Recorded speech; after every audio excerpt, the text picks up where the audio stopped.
This is A Baby Sister for Frances by Russell Hoban, pictures by Lillian Hoban. And I've always really liked these Frances books. If you like this one, we have more of them at the library.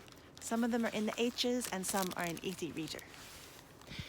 It was a quiet evening. Father was reading his newspaper. Mother was feeding baby Gloria. Frances was sitting under the sink. She was singing a little song. Plinkety, plinkety, plinkety, plink. Here is the dish rag that's under the sink. Here are the buckets and the brushes and me. Plinkety, plinkety, blinkety, plee. She stopped the song and listened. Nobody said anything. Frances went into her room and took some gravel out of her drawer. She put the gravel into a coffee can. She marched into the living room, rattling the can and singing. Here we go, marching rattly-bang, rattly-bang. Please don't do that, said Father. Frances stopped. She went back under the sink. Mother came in carrying Gloria. Why are you sitting under the sink? Asked Mother. It's cozy, said Frances. Would you like to help me put Gloria to bed? Said Mother. How much allowance does Gloria get? Said Frances. Only big girls like you get allowances, said Father. May I have a penny with my nickel now that I am a big sister? Said Frances. Yes, said Father.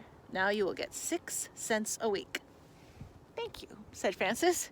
I know a girl who gets 17 cents. She gets 3 nickels and 2 pennies. Well, said Father, it's time for bed. Father picked Frances up and gave her a piggyback ride to bed. Mother and Father tucked Frances in and kissed her goodnight. I need my tiny special blanket, said Frances. Mother gave her the special blanket. And I need my tricycle and my sled and both teddy bears and my alligator doll, said Frances. Father brought in the tricycle and the sled and both teddy bears and the alligator doll. Mother and Father kissed her goodnight again, and Frances went to sleep. In the morning, Frances got up and washed and began to dress for school. Is my blue dress ready for me to wear? Said Frances.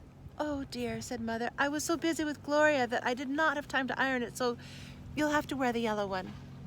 Mother buttoned Frances up the back, then she brushed her hair and put a new ribbon in it and put her breakfast on the table.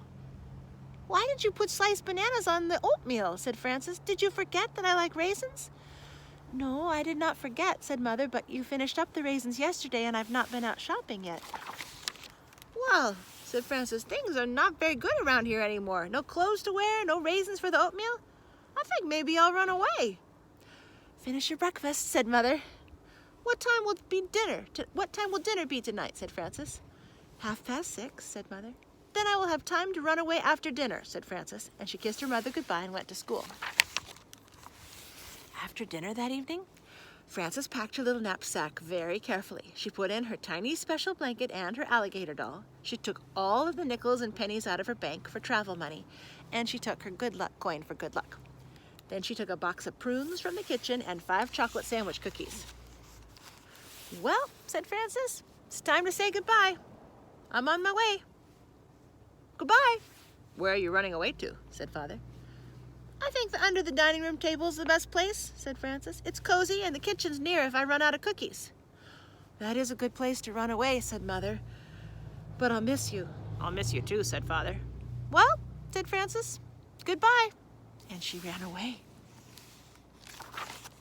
Father sat down with his newspaper. Mother took up her knitting. You know, it's not the same house without Frances, said Father. That is exactly what I was thinking, said Mother. The place seems empty without her. Frances sat under the dining room table and ate her prunes. Even Gloria can feel it, said Mother. A girl looks up to her big sister. I can hear her crying a little right now, said Father. Father picked up his newspaper. Then he put it down again. I miss the songs that Frances used to sing, he said. I was so fond of those little songs, said Mother. Do you remember the one about the tomato? What does the tomato say early in the dawn? Sang Mother. Time to be all red again, now that night is gone, sang Father. Yes, he said, that is a good one, but my favorite has always been, when the wasps and the bumblebees have a party, nobody comes that can't buzz.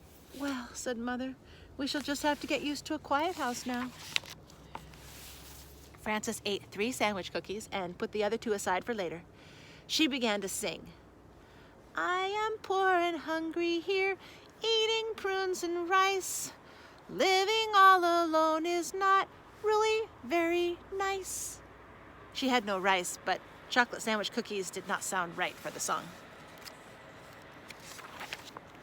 I can almost hear her now, said Father, humming the tune that Frances had just sung. She has a charming voice. It's just not a family without Frances, said Mother.